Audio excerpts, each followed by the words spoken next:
तो रेशो क्या बनेगा इसमें?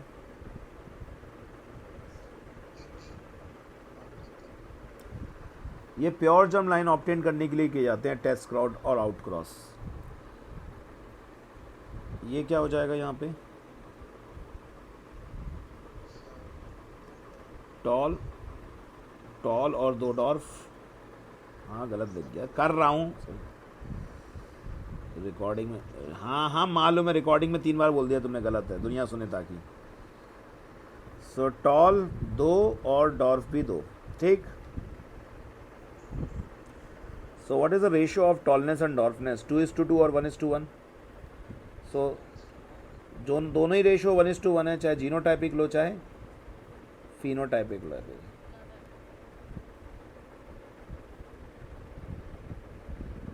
Okay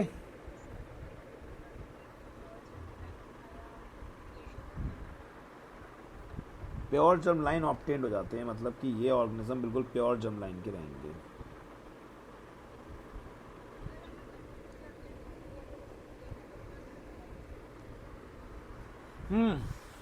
good question. ये मैंने पहले भी एक्सप्लेन किया है, इसके लिए मुझे आउट क्रॉस भी करना पड़ेगा। ये पेज एक और बनाना पड़ेगा, चलो बना देते हैं। अभी बनाता हूँ मैं, अभी थोड़ी देर से बनाता हूँ, थोड़ा आगे भी बता देते तो मुझे। बना रहा हूँ। ये मैंने पहले भी एक्सप्लेन किया था, यही सेम क्वेश्चन तुमने पिछली बार भी पूछा था मुझसे। चलो मैं कर रहा हूँ। अब रुको, मैं थोड़ा रेसिप्रोकल क्रॉस और बता दूँ। रेसिप्रोकल क्रॉस, रेसिप्रोकल क्रॉस में क्या होता है? रेसिप्रोकल कर देते हैं हम लोग, मतलब पहले हम लोग इसमें 2 क्रॉस कहते हैं। ये पेयर ऑफ 2 क्रॉसेस है, they are pair of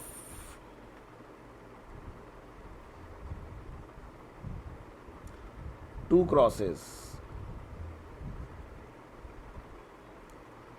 such that in one of the cross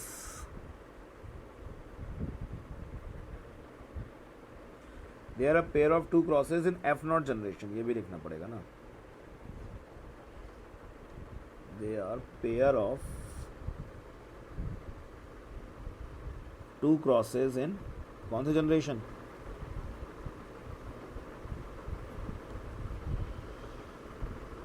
F0 generation such that, तो इसमें 2 क्रॉस हो रहे हैं, such that in one of the cross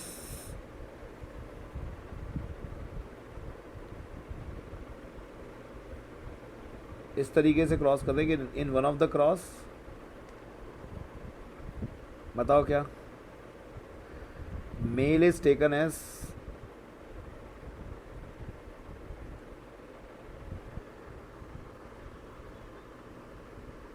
dominant and female is recessive,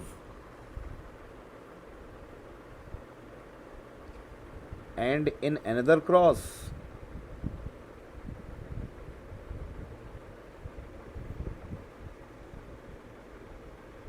female is dominant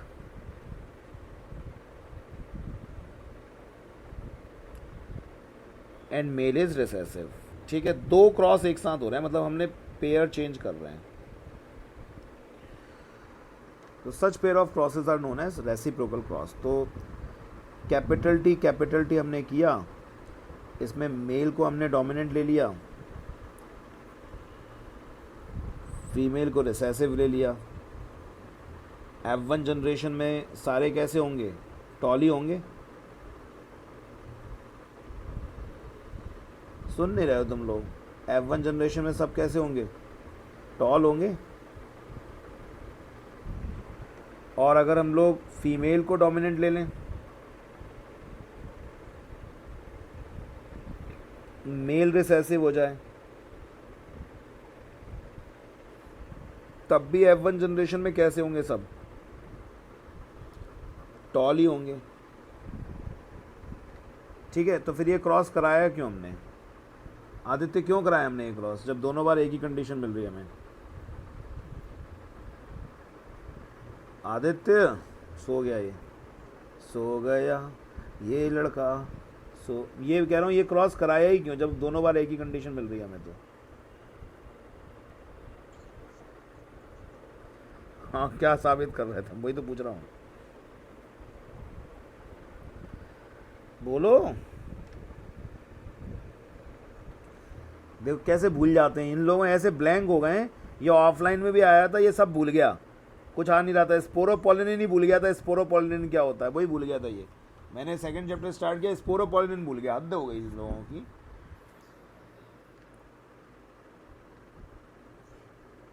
ये cross क्यों कराया जाता है मैं पहले बता चुका हूँ, कौन बताएगा मुझे?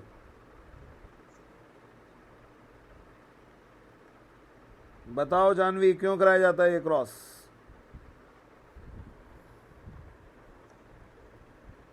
ये प्योर, सब कुछ प्योर जर्म लाइन के लिए होता है। सब दुनिया में जो हो रहा है सब प्योर जर्म लाइन ही जानना है तुम्हें अब। ये क्रॉस इसलिए चलाया जाता है ये देखने के लिए कि न्यूक्लियर इनहेरिटेंस है कि साइटोप्लाज्मिक इनहेरिटेंस है। अगर रिजल्ट डिफर कर जाएंगे तो डेफिनेटली वो साइटोप्लाज्मिक इनहेरिटेंस होगा, क्योंकि जो ओवा बनता है, एग बनता है, ओव्यूल बनता है, वो हमेशा फीमेल के साइटोप्लाज्म से बनता है। तो अगर कहीं साइटोप्लाज्म की वजह से कोई इनहेरिटेंस हो रहा है तो हमें पता पड़ जाएगा, क्योंकि रिजल्ट डिफर हो जाएगा। ठीक है, दिस क्रॉस इज डन। हाँ हो रही recording. This cross is done to differentiate whether the cross is nuclear or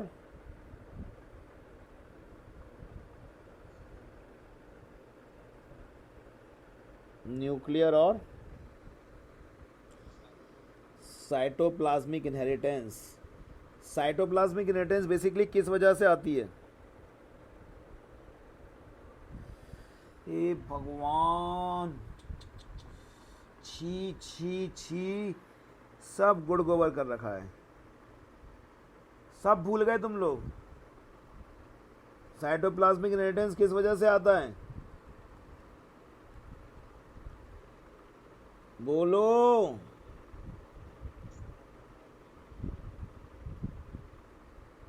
mitochondrial और प्लास्टिड डीएनए,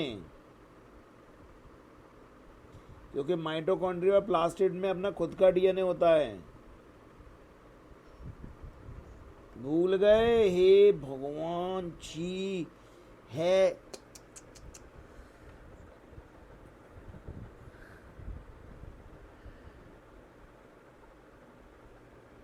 ठीक है,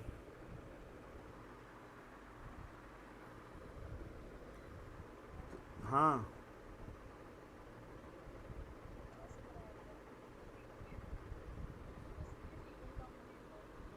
क्या?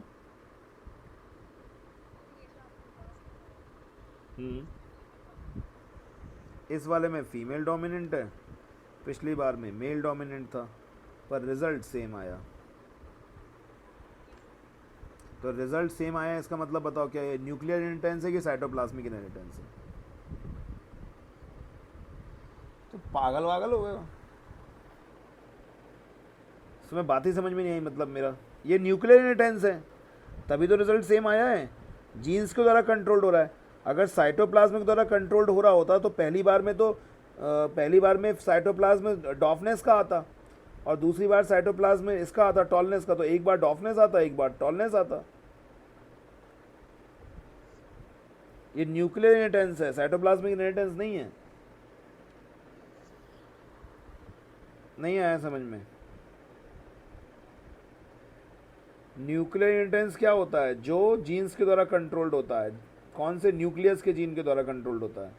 और साइटोप्लाज्मिक इनहेरिटेंस, अच्छा एक चीज़ और बताओ, प्रोकैरियोट्स में डीएनए को कंट्रोल करने के लिए एक और स्ट्रक्चर होता है, मतलब कैरेक्टर कंट्रोल करने के लिए एक और स्ट्रक्चर होता है, उसका नाम बताओ, जिसकी खोज लीडरबर्ग ने की थी। इन प्रोकैरियोट्स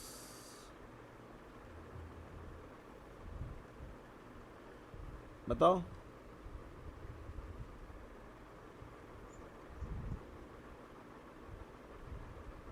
क्या प्रोकैरियोट्स? तो 11th-12th क्लास में।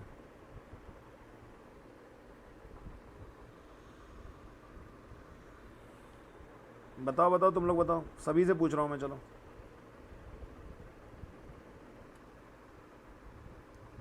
हे भगवान, छी छी।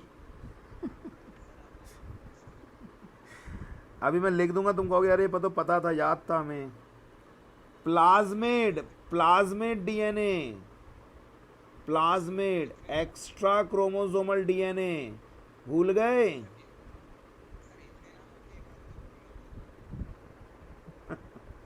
Plasmid also control inheritance. याद नहीं है? बैक्टीरिया मैंने बताया था प्लाज्मिड नाम का स्ट्रक्चर होता है। बताओ, कितने सालों से बता रहा हूं मैं तुम लोगों को, कमाल कर दिया तुम लोगों ने। हर एक प्रोकैरियोट में एक तो उनका मेन सर्कुलर डीएनए होता है। कहो हाँ होता है सर्कुलर डीएनए। उसके अलावा हो भी सकता है और नहीं भी हो सकता एक और स्ट्रक्चर जिसका नाम है प्लाज्मिड। प्लाज्मिड, इसे एक्स्ट्रा क्रोमोसोमल डीएनए बोलते हैं। ये भी वहां पे इनहेरिटेंस कंट्रोल करता है। ठीक है। और प्लाज्मिड भी दो तरीके के होते हैं, एक इनहेरिटेबल प्लाज्मिड और एक non inheritable plasmid. Non inheritable plasmid जो होते हैं वो कैरेक्टर तो लाते हैं लेकिन इनहेरिट नहीं होते, नेक्स्ट जनरेशन में नहीं जाते, तो वो हेरिडिटी और वेरिएशन में उनका कोई रोल नहीं है, उसी बॉडी ऑर्गेनिज्म में रह जाते हैं। ठीक है। मतलब इनहेरिटेबल मतलब यहाँ पे थोड़ा अलग तरीके से इनहेरिट होता है। ऑफ स्प्रिंग में तो जाएगा लेकिन नेक्स्ट उसमें नहीं जाएगा। देखो मैं समझाता हूँ। प्लाज्मिड दो तरीके के होते हैं, एक होता है कंजुगेटिव प्लाज्मिड, ये बताया था मैंने तुम लोगों को, भूल जाते हो तुम लोग। एक होता है नॉन कंजुगेटिव प्लाज्मिड। कहीं ना कहीं बताया होगा पक्का मैंने, मॉलिक्यूलर बेसिस ऑफ इनहेरिटेंस में बताया। बताया कि नहीं बताया? इस को सब लोग बोलेंगे बताया है, बताया ना? देखो बताया, दिव्यांश ने बोला यस। तो प्लाज्मिड दो तरीके के होते हैं, कंजुगेटिव प्लाज्मिड और नॉन कंजुगेटिव प्लाज्मिड। अब सुनो, बैक्टीरिया में मेन डीएनए के अलावा भी एक डीएनए होता है प्लाज्मिड। क्या होता है? प्लाज्मिड। बोलो सभी लोग, प्लाज्मिड। और भी होता है, सुन लो, कॉस्मिड। अभी तुम प्लाज्मिड सुनो। प्लाज्मिड जो होता है वो एक दो तरह के होते हैं, कंजुगेटिव और नॉन कंजुगेटिव। कंजुगेटिव जो होते हैं वो ट्रांसफेरेबल होते हैं, और जो नॉन कंजुगेटिव होते हैं वो नॉन ट्रांसफरेबल होते हैं। ठीक है। जैसे कंजुगेटिव प्लाज्मिड में एक एग्जांपल आता है एफ प्लाज्मिड, फर्टिलिटी प्लाज्मिड। अब आया याद? और नॉन कंजुगेटिव प्लाज्मिड में एक आता है TI plasmid, tuber inducing plasmid. Tumour inducing plasmid, जैसे एक एग्जांपल के तौर पे देखते हैं, एफ प्लाज्मिड है। ये क्या है? F plasmid. कैसा बताया मैंने एफ प्लाज्मिड को? Conjugative plasmid. तो ये एक बैक्टीरिया से दूसरे बैक्टीरिया में ट्रांसफर हो सकता है, मतलब with in the same generation. ये फर्टिलिटी प्लाज्मिड होता है, जिसमें ये प्लाज्मिड होता है वो बैक्टीरिया मेल की तरह बिहेव करता है, मतलब थोड़ा नटखट सा बैक्टीरिया होता है तो इसलिए हम मेल बोल देते हैं उसको। तो ये मेल की तरह बिहेव करता है। इसको प्लस प्लाज्मिड भी बोलते हैं। तो ये मान लो प्लाज्मिड है, ठीक है, और ये मान लो दूसरा बैक्टीरिया है। इस बैक्टीरिया को आप अभी मेल बोलोगे, क्या बोलोगे? इस बैक्टीरिया को अभी आप फीमेल बोलोगे, ठीक है, क्योंकि इसमें क्या है? प्लाज्मिड नहीं है। ओके। लेकिन कभी कभी बैक्टीरिया का मन करता है कि आज मैं फीमेल बन जाती हूँ, तो ये with in the same species यहाँ पे ट्रांसफ़र हो सकता है। तो ये इनहेरिटेंस में पार्टिसिपेट नहीं कर रहा। ये देखो, बात याद रखना, ये इनहेरिटेंस में पार्टिसिपेट नहीं कर रहा, ये कैरेक्टर तो बना रहा है पर इनहेरिटेंस में पार्टिसिपेट नहीं कर रहा। अब देख, ये जैसे इनके बीच में ये दोनों पास पास आते हैं, एक दिन गाना चलता है, तुम पास आए यूं मुस्कुराए, तुमने अपने बीच में और हमारे बीच में कंजुगेशन ट्यूब बनाए, दोनों में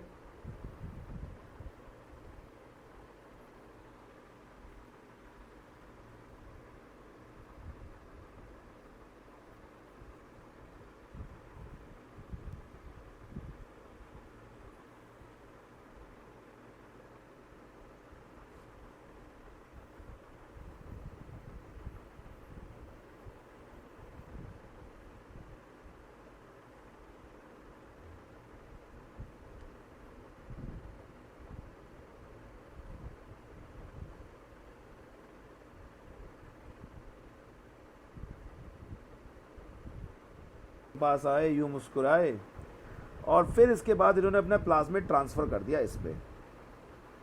तो अब ये फर्टिलिटी प्लाज्मिड किसके पास पहुंच गया? बैक्टीरिया बी के पास पहुंच गया, और बैक्टीरिया ए के पास नहीं है। अब जो मेल था ना वो फीमेल हो जाएगी, और जो फीमेल थी वो मेल हो जाएगा। ये वाला प्लाज्मिड, ये बताओ कैरेक्टर डिटरमाइन कर रहा है? ये बताओ मुझे,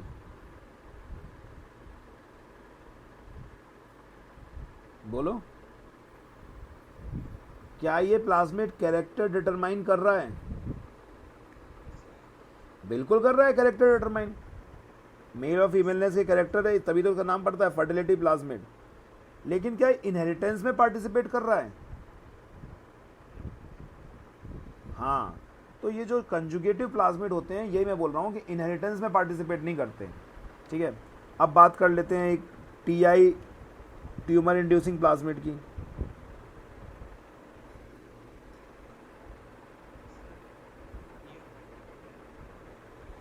मैंने तो इसी में लिख दिया, अब तुम्हारे में आ जाएगा इसी में, मैंने तो इसी में नोट्स में ही जोड़ दिया है। हट के मतलब सिलेबस में है, ऐसे टू में है, ऐसे टू नहीं यार, मतलब सॉरी, टर्म टू में है। हाँ, दूसरा आता है ट्यूमर इंड्यूसिंग प्लाज्मिड, बायोटेक में है ये।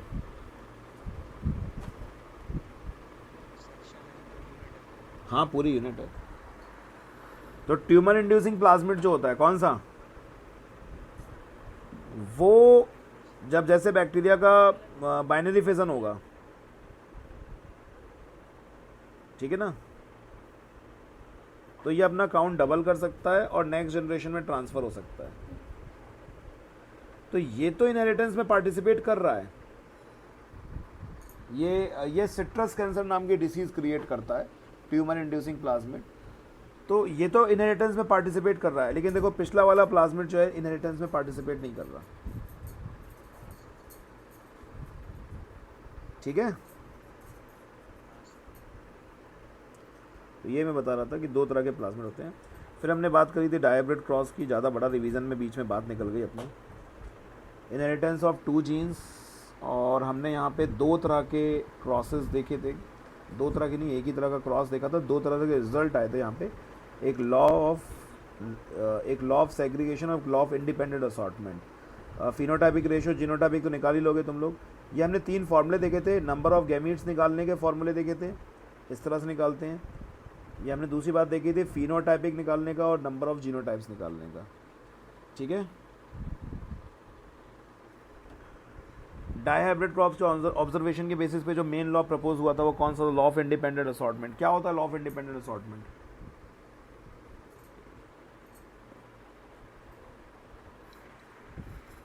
बोलो,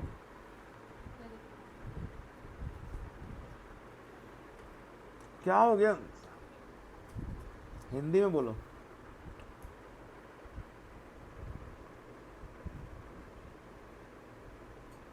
बोलो,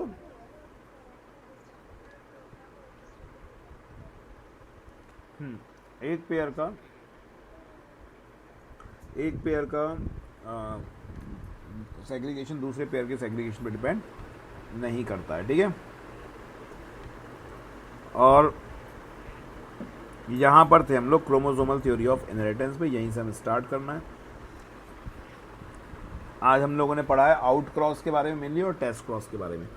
तो मैं ये बता रहा था, सट्टर एंड बोवरी ने क्रोमोसोमल थ्योरी ऑफ इनहेरिटेंस दिया था। उन्होंने कहा था कि बेसिकली क्रोमोसोम सेग्रीगेट होते हैं। क्या सेग्रीगेट होते हैं? जीन्स सेग्रीगेट नहीं होते। क्या सेग्रीगेट होते हैं? क्रोमोसोम। अब क्रोमोसोम पे दो तरह के जीन्स हो सकते हैं। एक जीन्स तो वो हो सकते हैं, आवाज थोड़ी कम कर लो। एक तो वो जीन्स होते हैं जो आपस में साथ साथ रहते हैं, ठीक है? तो इन जीन्स को हम क्या बोलते हैं? Linked genes. क्या बोलते हैं इनको हम लोग?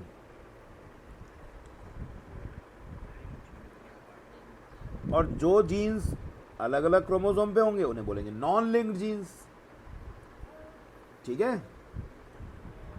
और इस फिनोमेना को कि दो जीन्स हमेशा एक साथ जाते हैं, उसको हम लोग बोलते हैं क्या? लिंकेज। क्या बोलते हैं?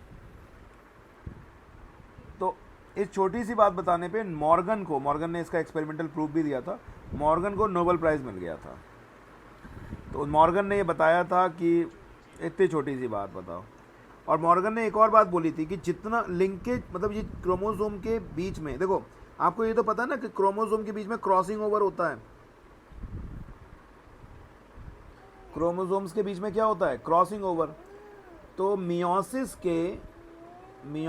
जब दो प्रकार की मियोसिस होती है, मियोसिस 1 और मियोसिस 2। तो मियोसिस 1 के प्रोफेज में 5 स्टेजेस होती हैं। लता जरा पानी दे दो, पानी ले। तो लता जरा पानी दे दो। लता का मतलब लिप्टोटिन। अरे मैं तुमसे नहीं कर पाता। अरे वो दे दो बोतल। लिप्टोटिन पढ़ा ही रहा था मैं। जाइगोटिन, पैकाइटिन,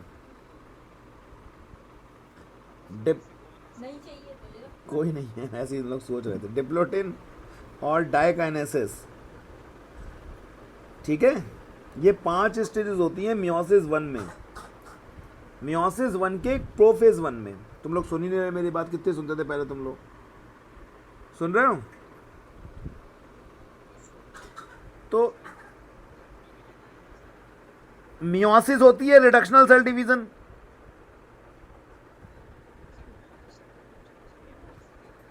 प्रोफेज 4 स्टेज होंगी ना, prophase, metaphase, anaphase, telophase. Pachytene ऊपर लिखा है ना फुल फॉर्म इसका। ये बिल्कुल ब्लैंक है, 11th क्लास बिल्कुल ब्लैंक है इनकी। 2 प्रकार की सेल डिवीजन होती है, माइटोसिस और मियोसिस। मियोसिस में मैं ये बता रहा हूं कि रिकॉम्बिनेशन क्यों होता है और कब होता है जेनेटिक रिकॉम्बिनेशन, मतलब कि जीन सेग्रीगेट कैसे होते हैं वो बता रहा हूं मैं तुम्हें। तो मियोसिस मतलब रिडक्शनल सेल डिवीजन। मियोसिस मतलब क्या होता है?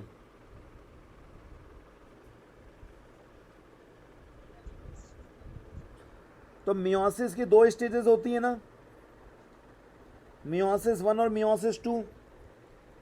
मियोसिस 2 तो एग्जैक्टली सिमिलर होता है माइटोसिस के। किसके सिमिलर होता है? तो होता क्या है, पहले इंटरफेस में नंबर ऑफ क्रोमोसोम डबल हो जाते हैं, फिर यहाँ पे 46, जैसे हमारे में अगर बात करें तो 46 से 92, फिर यहाँ पे वापस से 46 से 2 सेल, और यहाँ पे 23 की 4 सेल बन जाती हैं। तो मियोसिस 1 की में 4 स्टेज होती हैं, प्रोफेज, मेटाफेज, एनाफेज और टीलोफेज होती हैं। तो प्रोफेज में 5 और स्टेजेस होती हैं, सब स्टेजेस। प्रोफेज सबसे बड़ी स्टेज होती है मियोसिस की।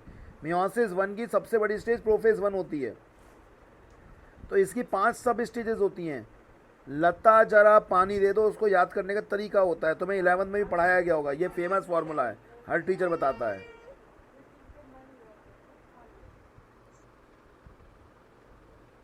L for liptotin, Z for zygotin, P for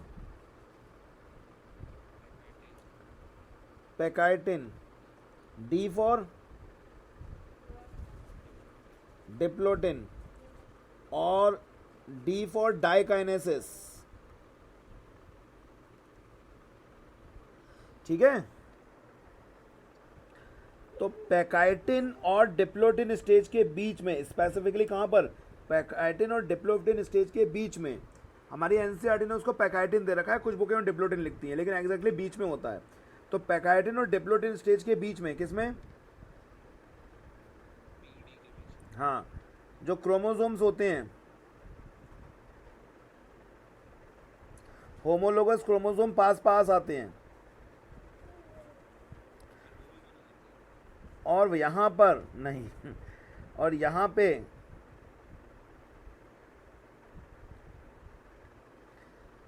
पे वो एंजाइम्स जेनेटिक रिकॉम्बिनेज एंजाइम के द्वारा आपस में ज्वाइंट हो जाते हैं और उनका एक्सचेंज हो जाता है सेगमेंट्स का. जैसे मान लो इसके पास पीला एक सेगमेंट है और इसके पास हरा है, तो थोड़ी देर बाद ये एक्सचेंज हो जाता है, जेनेटिक रिकॉम्बिनेशन हो जाता है. सियाजमेटा फॉर्मेशन पढ़ा होगा आपने लास्ट ईयर. तुम छोड़ो, नहीं पढ़ा, तुम ये याद रखो, जेनेटिक रिकॉम्बिनेज कौन सा एंजाइम नाम है, सीधे रिकॉम्बिनेज ही याद रख सकते हो तुम. रिकॉम्बिनेज एंजाइम के द्वारा सेगमेंट एक्सचेंज हो जाएंगे. जो पीला है वो इसके पास पहुंच जाएगा और जो हरा है वो इसके पास पहुंच गया. ठीक है, इसी को कहते हैं crossing over, genetic recombination, crossing over बोलते हैं. ठीक, क्या क्या सिंगल स्ट्रैंड्स में, नॉन सिस्टर क्रोमेटिड्स के बीच में. तो यहां पर क्रॉसिंग ओवर हो गया. क्या हो गया, अच्छा, तो इसका मतलब अगर दो जीन्स बिल्कुल पास पास में हैं तो क्रॉसिंग ओवर होने के चांसेस कम होंगे ना.